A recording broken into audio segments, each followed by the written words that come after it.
A Guide to the Good Life. The Ancient Art of Stoic Joy. By William B. Irvine, author. Summary.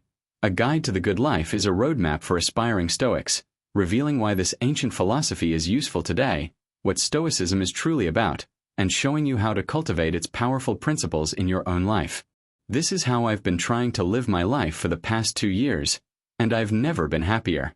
To the contrary, I just seem to get happier over time because the more I learn, implement, and embrace Stoic qualities in my life, the less adversity affects me. Since adopting a more Stoic mindset, I feel much less distracted. I can always make room for the truly important things in life. I almost never get angry, especially not at things outside of my control, and I'm incredibly grateful for every single day I get to spend here on this beautiful earth. Ironically, though it's not aimed towards getting rich at all, I do think a Stoic mindset is a cause of worldly success in many cases, such as Ryan Holiday, Gary Vaynerchuk, or Tim Ferriss, all of whom have admittedly adopted this mentality. Here are 3 lessons from William B. Irvine's A Guide to the Good Life to help you embrace a Stoic mindset yourself and become more content with your life. The 2 primary values of Stoicism are virtue and tranquility. Learn to want what you already have.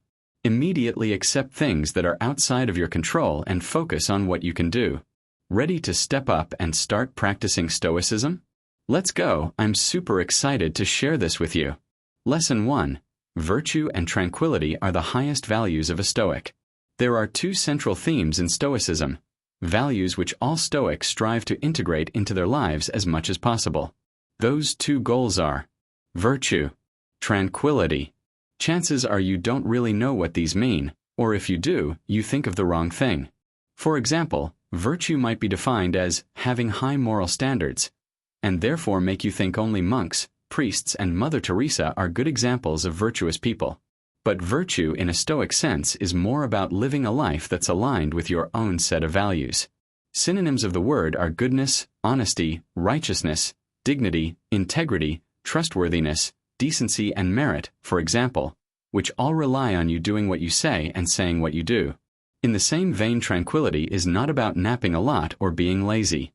Tranquility is the art of ridding yourself of negative emotions. A tranquil person shows great self-control and won't let her emotions dominate her intellect.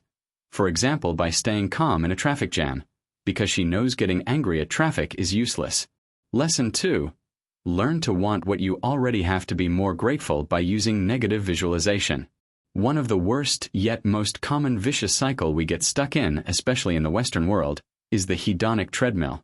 Scientifically known as hedonic adaptation, this is a system in which we chase material possessions, only to attain them, quickly get used to and bored by them to reset and chase the next item.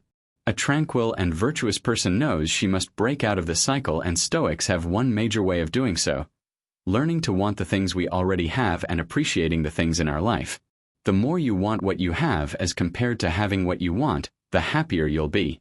A very simple exercise you can use to achieve this is negative visualization. Imagine the things and people you take for granted and interact with the most would suddenly vanish and be gone forever. This'll make you feel bad for a second, because the thought of loss is painful, but at the same time it'll give you an instant surge of appreciation and show you how lucky you are to still have them in your life. I found a quote a few years ago that perfectly sums this up. Imagine you only woke up this morning with only the things you said, "Thank you," for yesterday. Would you have everything you need? Lesson 3. Be okay with the things that are outside of your control and internalize your goals for the things that aren't. The biggest step towards becoming more tranquil you can take is changing your attitude towards the things you can't control. This takes 2 steps. Realizing when something is outside of your control right when it happens. Not distracting yourself with worrying about it for even a second. This takes a lot of practice, but once you have it down, it changes everything. It not only makes you happier, it also stops you from wasting time with waiting. For example, when I send an email pitch to someone, I forget it the second I send it because from that moment on, it's out of my control. Likewise, I never worry about the weather or politics. And for those things that are somewhat in your control but not entirely, you can internalize the goal.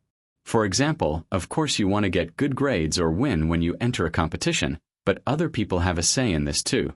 So instead of focusing on getting an A or winning, focus on delivering your best performance.